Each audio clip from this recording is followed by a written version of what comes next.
تو را به پاکی یاد میکنن، هرچند که شما تسبیح های اونا را نشنوید. خوب این فارابی گفته است که آسمان نماز میخونه، بنده نادان. نماز آسمان چیست؟ نماز آفتاب و ماه چیست؟ نماز زمین چیست؟ نماز مرس و دیگر سیاره ها چیستند؟ به گردشی که دارن طبق حسابات بسیار نازک اینا در همون مجرای خود حرکت میکنن. و الشمس تجری لمستقر لها ذلك تقدیر العزیز العلیم و القمر قدرناه منازل حتی عاد کالعرجون القدیم. در مجرای خود حرکت میکنن. اینا نماز همین است. چرا که به همین نماز خداوند اینا را سپارش داد، به دوریش، به باران.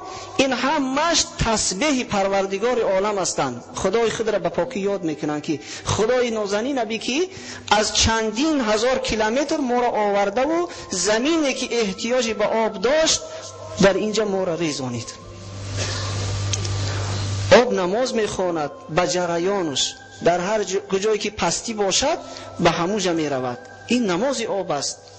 خلاصه هر چی که در طبیعت هست اینا همه نمازخوان هستند. اینا همه طبق فرمان خدا عمل میکنند. حتی حیوانات درنده‌ای که به همدیگر حمله میکنند و همدیگر را قتل میکنند، اینا هم فرمان خدا را اجرا میکنند، نافرمانی او را نمیکنند. اما ما انسان و عالم جین ما تکلیف داریم. ما امانت پروردگار را قبول کردیم، گفتیم خدایا ما به اختیار خود تو را عبادت میکنیم. آسمان بار امانت نتوانست گرفت، قرعه فال به حال من دیوانه زدن. ما بودیم که گفتیم اختیاراً خدا را عبادت میکنیم. جینی ها هم همین تکلیف قبول کردن. خوب، بنابراین به اختیار خود باید نماز بخونیم، بنابراین به اختیار خود باید که فرمان خدا را اجرا کنیم و از نافرمانی او خودداری کنیم. عالم جین هم همین است. اینا هم مکلف هستند. پیغمبر اینا هم پیغمبر ماست. اینا پیغمبر ندارن. پیغمبر آدمی ها، پیغمبر جینی ها هم هست. اینا انواع گوناگون دارن. مثلا همین جین، فقط انسان همش یک صورت یک شکل است، اما جینی ها پریش هست و مثلا اجینش هست و افریتش هست، نوعهای گوناگون دارن. ایمان آوردن به اینها هم واجب است، چرا که اینا در قرآن آمدگی هستند. اگر مثلا این چیزا ما باور داریم که عالم جین هست، یک چیزی غیب دیدیم، البته اینا هستند. لیکن اگه به مانند انسان یگان مخلوق وجود داشته باشد و اینا ساختمان میکرده باشند و به زمین می آمده باشند، اینا نه ما رد کرده میتوانیم و نه قبول کرده میتونیم. والله اعلم بالصواب. خداوند خودش داناتر است. به خدای مهربان حوالش میکنیم. در خانه سگ داشتن درست است یا نه؟ در خانه، در داخل خانه سگ نگه داشتن حرام است. اینا مثلا کسایی که در بسیار خانه های آشیانه دار زندگی میکنن، اینا که حولی ندارن، همه سگای خود را در داخل خانه بدرارن، این حرام است. چرا که ملائکه رحمت در خانه‌ای که صورت و سگ باشد داخل نمی شود. این حدیثی صحیحی رسول اکرم صلی الله علیه و سلم است. اما سگ از چند جهت نگه داشتن در زمین و در حولی پیغمبر خدا اجازه دادن. در حدیث‌های صحیح آمده است، از جمله بخاری و مسلم و دیگران روایت میکنند. عن ابی هریره عن النبی صلی الله علیه و سلم قال من اقتنى كلبا ليس بكلب صيد ولا ماشية ولا ارض فانه ينقص من اجره قراطان كل يوم. پیغمبر خدا گفتند که سه نوع سگ اجازت است نگه داشتن. سگ شکاری، کسایی که شکارچی هستند، سگ شکاری نگه داشتن اجازت است. دوم، سگ برای نگه داشتن زراعت و زمین، دهقانایی که زمینای کلان دارن، سگ گرفتن برای نگه داشتن زمین و دهقانیشان اجازت است. خوب، دیگرش سگ چوپان، کسانی که مال و گوسفند زیاد دارن، سگ گرفتن، برای اینا هم اجازت است. همین 3 نمود سگ پیغمبر خدا در حدیث مبارکش ذکر کرد. خوب، در این داخل کرده می شود کسانی که حولی مثلا کلان دارند، خانه هاشون در جای بسیار خطرناک است، برای نگه داشتنی حولی، برای نگه داشتنی مال و اموال، قیاس به سگ زراعتی، این هم نگه داشتنش اجازت است. اما سگ نگه داشتن برای هوا و هوس، برای سگبازی، این حرام است، اجازت نیست. اگر در غیر همین چیزهای ذکر کردیم سگ در خانش انسان نگاه داشت، پیغمبر خدا گفت که هر روز 2 قیراط از ثواب او کم کرده می شود. 1 قیراطش به مانند کوه احد است. خوب، این سگبازای ما کدامش به مانند کوه احد ثواب جمع میکنن؟ اینا برای اجازت نیست، حرام است. اگر در بانک پول گذاری و از آن پول پرتسین گیری، این گونه پرتسین حلال است یا حرام؟ بانک مثلا اگر بانک هایی باشن که همون پول در شعبه های اسلامی داشته باشن، همون پولی که ما میدهیم در استحصالات صرفش میکنن، در ساختمان صرفش میکنن. اینا مثلا از جمله ساختمانی راغون باشد، یا اینکه مثلا ساختمانی یگان بنا باشد، کارخانه باشد، همون پولی ما چرخ میزند، این حلال است. فایز گرفتن این حکم مضاربه را دارد، یعنی که به طریق اسلامی اگر کار بفرمان همون پوله اجازت است فایز گرفتن، مضاربه است، حلال است. اما بانک هایی که همین پول میرویونند، دیگر یگان هنری دیگر ندارند، از ما میگیرند به کسی دیگر میدهند، به مانند اکثریت بانک های ما، اینش حرام است. این فایز گرفتن از این نوع بانک ها حرام است.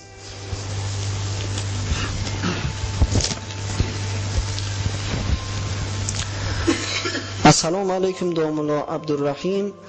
باز یک سوال دارم. پیغمبر ما محمد صلی الله علیه و سلم در کجا سالی چند به دنیا آمده اند و در کجا از دنیا چشم پوشیده اند؟ سالی چند بود؟ التماس هر جمعه گویید که جوانان اکثرشان نمیدانند این را. التماس. البته تاریخ زندگی پیغمبر خدا را نه تنها وقت ولادت و وفات او، بلکه تاریخ زندگی با سعادت پیغمبر خدا را، تاریخ دین اسلام، تاریخ خلفای راشدین دانستنش از برای هر فرد مسلمان لازم است. از این جهت هست که حضرت استاد ما در این موضوع ها با شما صحبت دارند.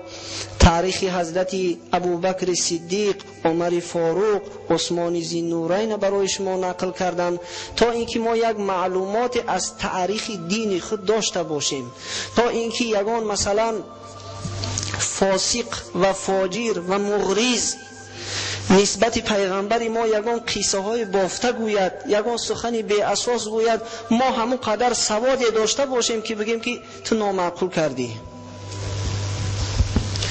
پیغمبر نازنین ما 12 ربیع الاول عام الفیل به دنیا آمده است. قول معروف همین است، 12 ربیع الاول عام الفیل که مطابق با 570 میلادی است.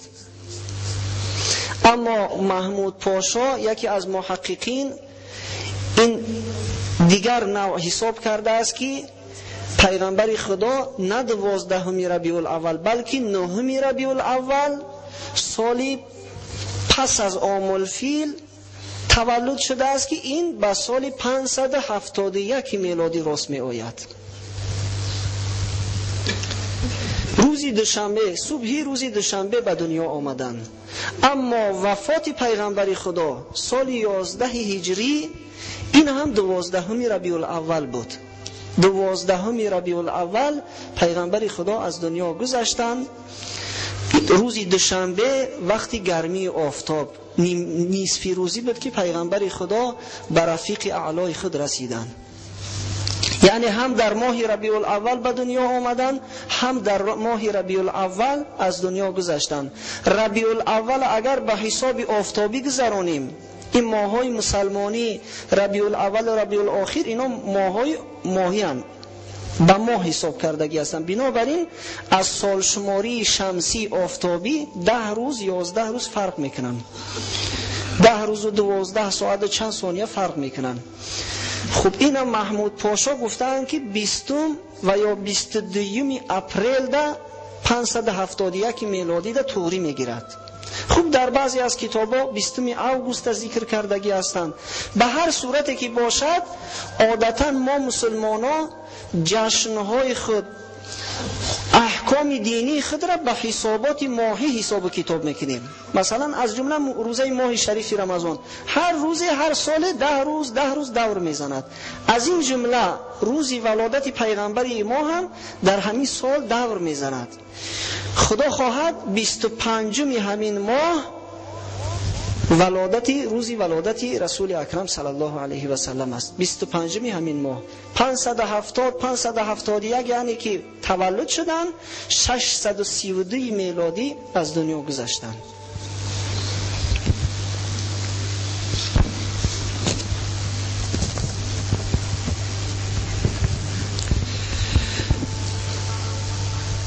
میگویند که موی سر ماندن سنت است. از این لحاظ من هم موی سر ماندنیم. آیا رخصت و اجازت هست؟ التماس به سوال من جواب گویید. موی سر گذاشتن یا موی سر گرفتن هر دو هم اجازت است. خواه کل میکنن خواه مو میگذارن، هر دو هم اجازت است. چرا که شکل و سیمای پیغمبر خدا را وقتی که معرخا ذکر میکنن در بعضی حدیث ها آمده است که موی پیغمبر خدا به گوش میرسید، بعضا همین موی مبارک دراز میکرد تا به ناگوش میرسید، موش درازتر بود. لیکن بعضا میشد که عادتا وقتی که پیغمبر خدا به زیارت خانه خدا مشرف میشدن، از احرام وقتی که حلال میشدن موی سر خود را میگرفتن. بنابراین فرقی ندارد.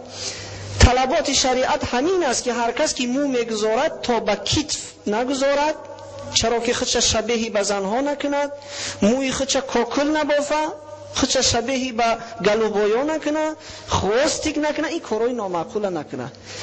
همین است که موی سر خودش نگاه دارد، یعنی که شانه کنه، تازه نگاه دارد. طلبات شریعت همین است. بار یک مرد به حضور رسول اکرم صلی الله علیه و سلم رسید، مویهای ژولیده، چرکین، لباسای کهنه، بسیار افلاس، به ترتیب به حضور پیغمبر خدا رسید. حضرت گفت که این چی شکل است؟ گفت برخته، گفت یک راست که یک لباس تازه پوش، موت شانه که. این مرد رفت خودش تازه و لباسای خوب پوشیده، بعد به خدمت پیغمبر خدا رسید. حضرت گفت این بهتر نیست از آنی که میآیه به مانند شیطان بر این بی ترتیب و افلاس و چرکین؟ از این جهت سنت تازگی است. بار پیغمبر خدا گفتن که لا يدخل الجنة من كان في قلبه مثقال ذره من کبر، داخل جنت نمی شود کسی که مقدار یک ذره تکبر در وجودش باشد. یک مرد به حضرت مراجعت کرد که یا رسول الله، گفت پیغمبر خدا من میخواهم که لباس تازه داشته باشم، لباس قیمت بها به تن کنم، پایافزالای نو خوب به تن کنم، میخواهم، این دوست میدارم. آیا همین هم تکبر است؟ آیا همین منع است؟ حضرت گفتن که ان الله جمیل یحب الجمال. گفتن نه، گفتن خدا پاکیزه هست، زیباست و زیبا را دوست می‌دارد، اثر نعمتش به بندش بیند دوست می‌دارد. تکبر این نیست. تکبر آن است که حقیقت پوشانی، تکبر آن است که بنده های خدا را به هیچ چیز حساب نکنی، این است تکبر. بنابراین سنت تازگی و پاکیزگی است. الدین و النظافه. پیغمبر خدا گفتن که دین تازگی و پاکیزگی است. ما مسلمانان بودیم که عالم تازگی و پاکیزگی را تعلیم دادیم. اجدادای ما بودن که اروپا را تازگی و شستشو را در هفته و دندانشویی اینا را به اونا تعلیم دادن. بنابراین امروز عیب است که سازمانای خارجی آمده و به ما تعلیم دهند که وقتی که از حاجت خانه میبری دستات با صابون بشو. عیب است، این شرمندگی است. اینا وحشی بودن، تاریخ عصر میانه اروپا را اگر ورق بزنیم چه حالتی داشتن؟ دائم کسلی های وبا، همون مغزا و غجدی و چیرک میگرفتن، از همون خانه هاشون می انداختن، ماه و سالهاش قطعی سراشون نمی شستن. بعضا همین سیر اسرار خودشون در همون فیلماشون هم آشکار میکنن، حدی اقل همون فیلماشون شما با دقت تماشا کنی. وحشی بودن اینا. اما مسلمان ها رفتند و به اینا شستشو را تعلیم دادن، به اینا تازگی را تعلیم دادن. بنابراین مو گذاشتن اجازت است، به شرطی که گفتیم چی اجازت نیست؟ تقلید کورکورانه به کفر. پیغمبر خدا منع کردن از آنه که انسان مو گذارد، پهلوهای موش بسیار کوتاه کنه و بالاش گذاره، پال باکس. اسلام منع کرده است از اینکه مرد مسلمان کورکورانه خودش به یک کافر تقلید کنه، در فیلم تماشا کنه که این موهاش همی خیل کرده است، فردا رفته پیشی پریگمه خیل بگه موی مرا همی خیل کن. اسلام منع کرده است از آنه که گرد اطراف سر موش گذاریم و بالاش کل کنیم. اسلام منع کرده است از آنه که موها گذاریم پشت موها دراز کنیم. ایتالیانسکی از این اسلام منع کرده است. تقلید مسلمان باید که مستقل باشد، چی در حیات، چی در رفتار، چی در معاملات، چی در زندگی، در هر کاره مسلمان مستقل باشد. چی مگر ما عقل فراست نداریم که از اونا تقلید کنیم؟ تقلید میکنیم از اونا. بنابراین مو اندک مثلا اگر معلوم نباشد، اندک کوتاه‌تر پیشوی زلف مثلا پسترک کرد که معلوم نباشد، نمایان نباشد، این اجازت است. اما بسیار پست کردن که معلوم باشد، این حرام است.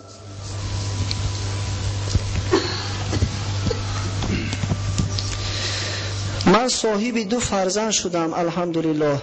یک فرزندی من نامش رقیه، دیگرش محب الله است. لکن زنان میگویند که اینها نامهای خود را دارند. شما چی میگویید؟ در حق من یک دعای خیر کنید. خداوند نگهبان تو باشد. این مرد سببش بیان نکرده است که برای چی زنها فرزندای این مرد گفتیان که نامهای خودشون دارن. شاید که اصلا یگان خلقتی تولد میشن، بعضی کودکا با میگن نامش خال مراد بگذار، یا که کودکاش کسله نامش گرگ بگذار، سنگ کلوخ نام بره شفا بیابه. و اینا حرامه، اینا هیچ اصلی ندارن. بهترین نامه را گذاشته است. رقیه دختری پیغمبر خدا بود. از این نام خوب می شود. محب الله دوستی خدا، دوستی الله. از این نام خوب مگر می شود؟ یگان فرزند به نام تولد نشده است غیر از حضرت یحیی و چند نفری معدود. حضرت یحیی را خدای تعالی به زکریای پدرش گفت که فرزند میابی. گفت وقتی که زکریا ناچار دعا کرد و التجا کرد، بینه که زکریا پیغمبر خدا بود، قدر منزلتی او از مولانا چقدر بالا بود. او نگفت که من پیغمبر خدایم و فرزند پیدا کنم، به خدا مراجعت کرد، گریه و زاری کرد، سبباش گفت، با آوازی پست التماس کرد. در قرآن آمده است. خدایا گفت این موی سری من سفید شد، این استخوان‌ها آمد دیگر کهنه شدن، قامت خم زد، فرزند ندارم. من میترسم که وقتی که از این دنیا میگذرم این یهودی بدبخت اینا گمراه میشوند. بنابراین گفت یک وارثی برای من عطا کن. خداوند به او بشارت داد که گفت برای تو یک پسری میدهیم نامش یحیی. به نام خود تولد شد. بنابراین حضرت یحیی به نام تولد شده است. حتی پیغمبر ما هرچند که در عرش اعلی پیش از تولد شدنش خداوند نام او را ذکر کرد که لا اله الا الله محمد رسول الله، اما نامش باباش گذاشت. باباش از پیش خودش البته به الهام الهی بود، نامش محمد گذاشت. بنابراین یگان طفله به نام خودش تولد نمی شود. اگر سنتی تولد شدگی باشه خوب، همون مثلا به مانند خط نشده تولد میشوند بعضی طفلا، نام ایرا میگن باید حتما سنت الله بگذاری، دیگر راهی دیگر نیست. فرق نداره او را سنت اللهش میگذاری، چی نامی میگذاری؟ نامی خوب بگذار. نامی مثلا عبدالرحیم، عبدالرحمن، عبدالله، نامهایی که پیغمبر خدا به ما توصیه دادن، نشانه بندگی دارد. نامهای پیغمبرها، نامهای بزرگا به مانند اونا تعلیم تربیه یابند. مثلا از جمله پیغمبر ما نام فرزند آخرینش ابراهیم گذاشت به تقلید پدرش پیغمبر خدا. محب الله نام خوب است.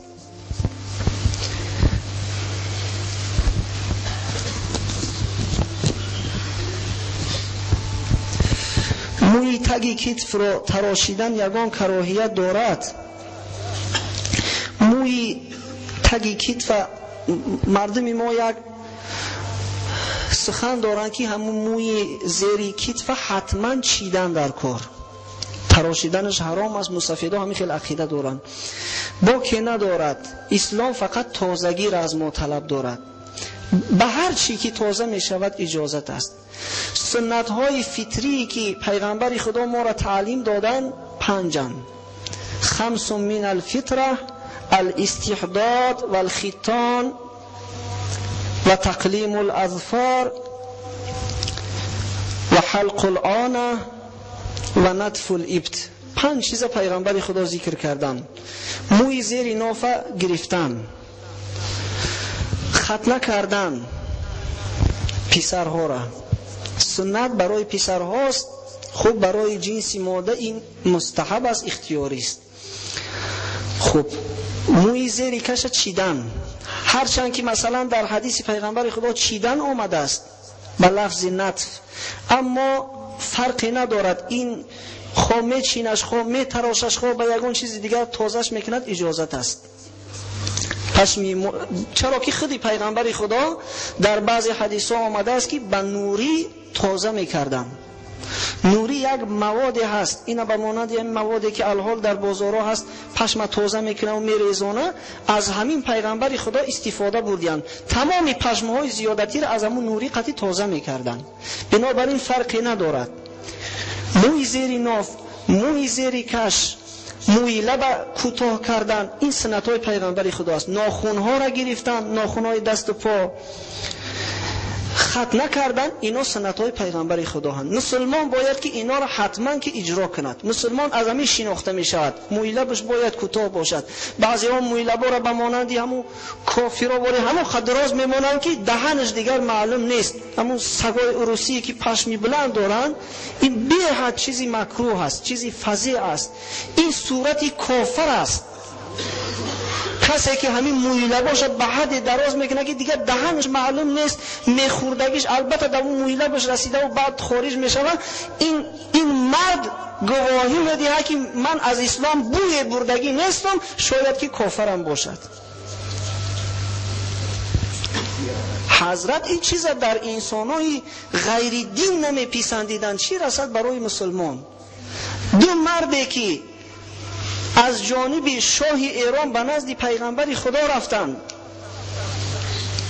حاکم یمن اینا را فرستاده بود.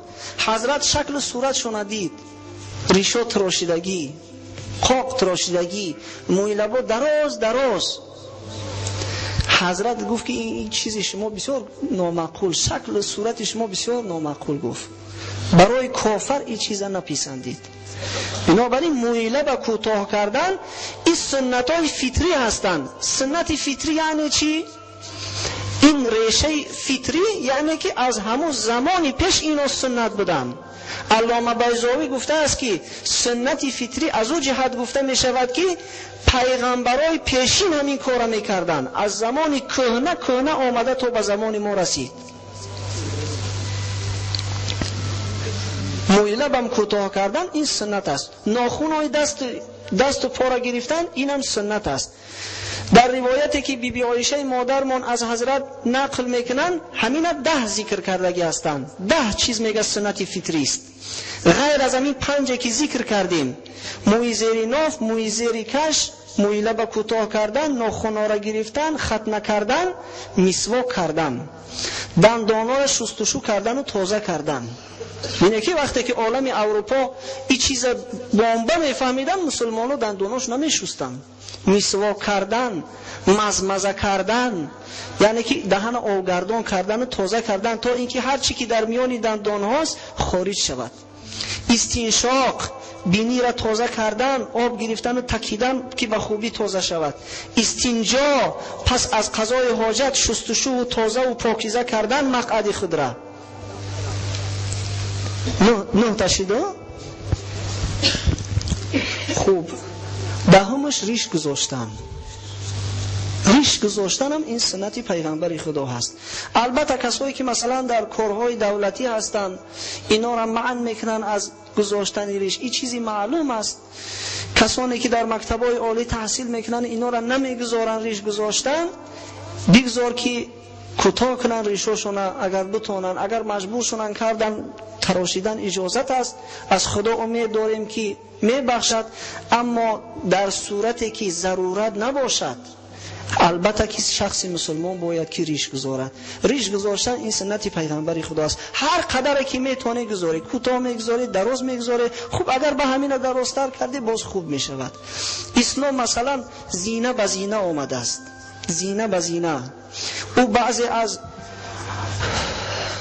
این آدمای داریم، روحانیای داریم که دعوا میکنن که این قحق باشه ایده بود تراشش نگذارش تماما. اینا در همون عقلشون یک خلل دارن، باور کنی.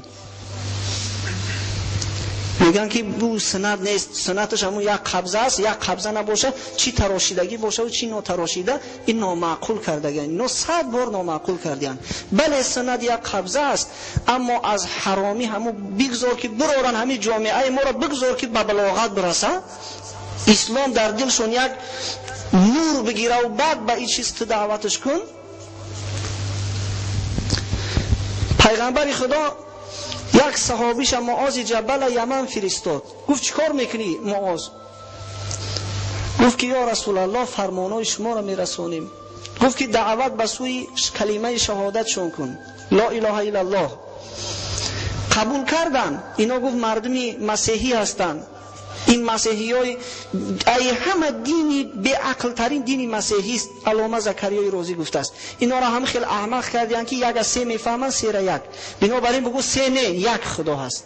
خوب قبول کردن لا اله الا الله. بعد بگو که خداوند 5 نماز برای شما فرض کرده است. قبول کردن. بعد بگو که روزه ماه شریفی رمضان است، روزه را گرفتن در کار. قبول زکات مال بگو. یعنی که به تدریج. بین که نگفت که معاذ 5 بنای مسلمانی را بگو، خوب 6 کلمه دینی را تعلیم شون بده، اینا بگو اینا بگو اینا بگو. تمام اینا را تعلیم شون نکردن. با تدریج حضرت گفت دعوتشون کن. خودی پیغمبر خدا 3 سال دعوتی پوشیده میکرد. 3 سال پناهی مردم به سوی دین اسلام دعوت میکرد. پس از 3 سال خداوند او را وظیفه دار کرد که آشکارا دعوت کن. با تدریج از هر چیز. یک زمان روسای بت پرست خواستن که دین اسلام قبول کنن، آمدن نماینده خود را فرستادن که دین اسلام چی دین است ما قبولش کنیم، پیش از آنی که نصرانی شوند. بعد مولای سختگیری ما که آثارش تا حاضر هست یک باره تمام اصول و جزئیات و مستحبات و مباحات همش یک باره به اینا گفتن. بعد آمده به این روسای وحشی گفتن این خیلی غسل ای جنابت ای اینای اونای. روسا گفتن ما ایرا نمیتونیم قبول کنیم، این مشکل به دست این دینی یا بسیار دشوار. بعد کنستانتینوپل نمایندهشون رفت، اون تعلیمشون دادن که چی عیسی را قبول می‌داری به خدایی، 1 هفته در 1 بار سرکف میره، تمام نمیگه چی داریم، پاستا داریم، پاستش همین است. همین 3 چیز تعلیم کردن. مردم روز دینی نصرانیت قبول کردن. اگر همون در میان همون مسلمان ها، همون حاکمای مسلمان ها اگر عقل فراست می داشتند و به همراه نماینده همون عروس یک نماینده به عقل فراست چنانه که پیغمبر خدا عادتا میکرد میفرستادن، حقیقت اسلام به اینا تعلیم میداد، تدریجا احکام اسلام به اینا تعلیم میداد، حالا گل شکفان میشد، برادرای روس که مسلمان میشدن چی خوبی بود. بنابراین سنت گذاشتن ریش است. هر قدر که میتونه فرقی باید که میانی زنها و مردها باشد کو. پیغمبر خدا لعنت کردن، بلکه گفتن خداوند لعنت میکند. لعن الله، لعنت خدا میگه به کسی که به جوانی به مردینه که خودش به زنها مانند میکنه، ریش به تمامی گرفتن یعنی مانندی به زنهاست. بنابراین همین 10 سنت فطری باید که مسلمان کوشش کند که همین 10 سنت های فطری را اجرا کند.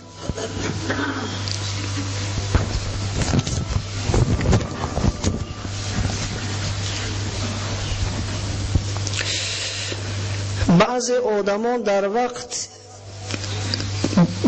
بعد از نماز دعا میکنن که یا علی یا علی یا سیف یا ذوالفقار. آیا همین دعا خواندن درست است یا نه؟ میخواهیم روشن‌تر فهمونید. خب اگه این معلوم است که این درست نیست این دعا، لیکن این کسی که همین دعا را میکنه جاهله، خودش خبر میده که من جاهل هستم، معنی سخن من نمیفهمم. چرا که علی کو صحابی پیغمبر خدا، دوست خدا بود، جنتی بود با وعده که پیغمبر خدا به او داده بود. اما سیف چی در دعا میاری؟ سیف شمشیر میشوه. سیف ذوالفقار نامی همون شمشیر بود که پیغمبر خدا در یکی از جنگ ها به حضرت علی دادن که به همین شمشیر جنگ کن. شمشیر هم اگر دعای ما را قبول میکنه، یا علی یا علی یا سیف، ای شمشیر ای ذوالفقار، هر بلا و هر آفتی که در بالای سر من میآید و نگهدار، هم خیلی دعا میکنن. این دعاهای جاهلانه است. هر انسان دعایی که میکنه باید که یک از میزان عقل، ترازوی عقل در بسنجه که همین سخنی من چی گفته استم، با کی گفته استم. حضرت علی از این دعاها هیچ وقت راضی نبود. حضرت علی در عالم برزخ است، او دیگر دعای ما را اجابت نمیکند. این دعا حرام است. گفتیم که به غیر خدا مراجعت کردن، اذا سألت فاسأل الله و اذا استعنت فاستعن بالله. حضرت پیغمبر شاگردای مکتب خودش تربیه میکرد که وقتی که طلب میکنی از خدا طلب کنی، وقتی که کمک از کسی چشم داره از خداوند طلب کمک کنی و از خداوند چشم کمک داشته باشی.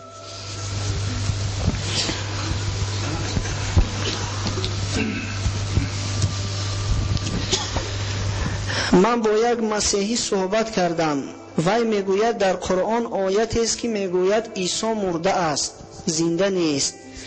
این گونه آیت هست؟ التماس جواب گویید. یا اینکه آیتی هست که عیسی را زنده بودنش را سخن رفته باشد.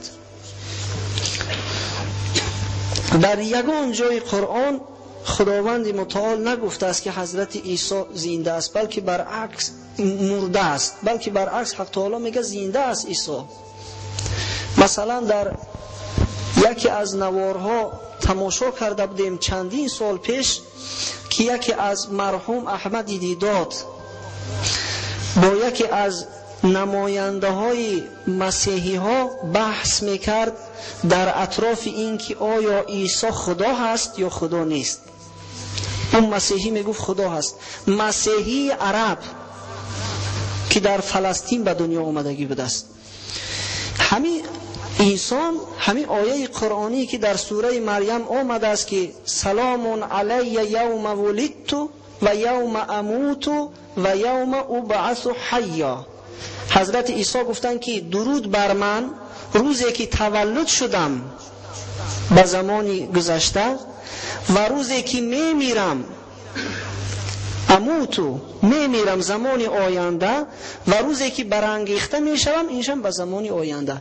اما همین مرد، همین راهب مسیحی عرب ترجمه را غلط کرد، گفت که اینا در قرآن شما هم گفته است مردن عیسی را که درود بر ما روزی که تولد شدم و روزی که مردم و روزی که برانگیخته می شوم. حضرت عیسی گفت شما راهبا در چشم مردم گفت خاک میپاشی، تو الحال دیده و دانسته دروغ گفتی، دیده و دانسته قرآن ما را تحریف کردی و بر غلط ترجمه کردی. گفت چی دیگه از تو گیله کنم که شما عادتتان همین است، شما کودکاتون احمق کردگی هستی، به عالم نصرانیت گفت شما خیانت کردگی هستی، سراسر همین دین شما همین دروغ و تهمت است. و چخیل تو گفت عربی، چگونه لفظی که به زمان آینده آمده است اموتو، روزی که میمیرم، من عرب نیستم ایرا میدانم تو عربی، چی خیلی ایرا ندانستی؟ بنابراین شاید که همین مسیحی هم همین مثال آوردگی باشد. خب او جده میمیرم یعنی که در آینده حضرت عیسی از دنیا میگذره. حق تعالی میفرماید در جای دیگر و بقولهم انا قتلنا المسیح عیسی ابن مریم و ما قتلوه و ما صلبوه ولکن شبه لهم. حق تعالی گفت که اینا تهمت میبندند که ما عیسی را کشتیم، اینا نه عیسی را کشتند و نه در صلیب کشیدند، بل رفعه الله الیه، بلکه خداوند این را به آسمان برد. بنابراین ما مسلمانان اعتقاد داریم که حضرت عیسی در آسمان است. قصه شب معراج کردن که پیغمبر خدا در آسمان سوم بود، حضرت عیسی را واخوری کردن دیدن. اما در نزدیکی قیامت اینش در حدیثای صحیح آمده است. قرآن صراحتا گفته است که حضرت عیسی زنده است و قرآن صراحتا میگوید که حضرت عیسی میرنده است. البته میمیره، کل نفس ذائقه الموت، هر نفس چشنده مرگ است. اما در همین حدیث‌های پیغمبر خدا روشنایی می‌اندازند که چگونه حضرت عیسی از این دار فانی را پدرود میگوید. نزدیکی قیامت وقتی که دجال یهودی ملعون به زمین آمد و مردم گمراه کرد، حضرت عیسی فرود می آید به امر خدا، دجال قتل میکنه، 40 سال دیگر طبق اخبار زندگی میکنه و بعداً از دنیا فوت میکنه، از دنیا میگذره. بنابراین حضرت عیسی بعداً از دنیا میگذره، الحال زنده است.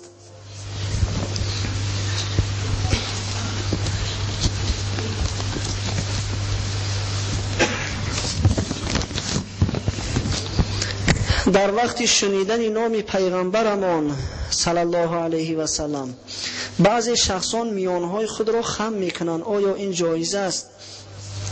نام پیغمبر خدا را میشنوند و بعد میانشون خم میکنند. این جایز نیست برادرای محترم، چرا که حضرت نهی میکردن از این کار. لا تعظیمونی فی بیت ربی، در خانه پروردگار رو میگفتن مرا تعظیم نکنید.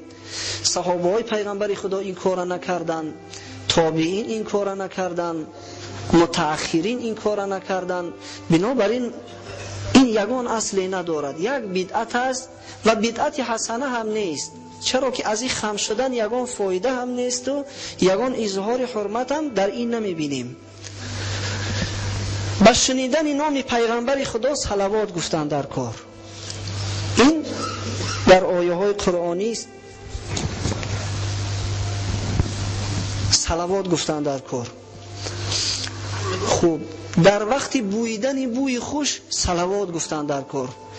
نماز خواندن ده صلوات گفتن در کار. دعا کردن ده، مثلا کسانی که از خداوند طلبی کاری دارن حتما پس از دعا صلوات گویم به پیغمبر، که همین صلوات گفتن دعای ما را بعد به همون جای در کاری میرساند. لیکن خم شدن و راست شدن این یگان اصلی ندارد. البته پیش یک عالم خستن، یک عالم زنده مثلا پیشت آمد چنانه که حضرت استاد داخل مسجد می شود، خستن اجازه دادگی هستند. چرا که وقتی که سعد ابن معاذ به مسجد می آوردن در حدیث های صحیح آمده است، مجروح بود سعد معاذ، حضرت خطاب کردن به سوی مردم که بخیزی، قوموا الی سیدکم، به پیش رهبرتون بخیزی. بنابراین عالم یگان رهبری به توفیق خدا ترس، یگان کلانسالی مثلا به توفیق که آمد در پیش او برخواستن البته اجازت است، به خاطر حرمت داشت. و حرمت پیغمبر ما پس از گذشتن او به صلوات گفتن است.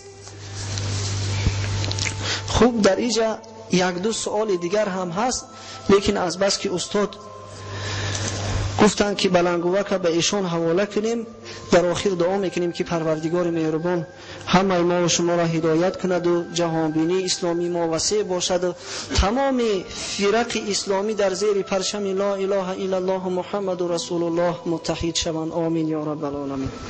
در فضل و هنر و در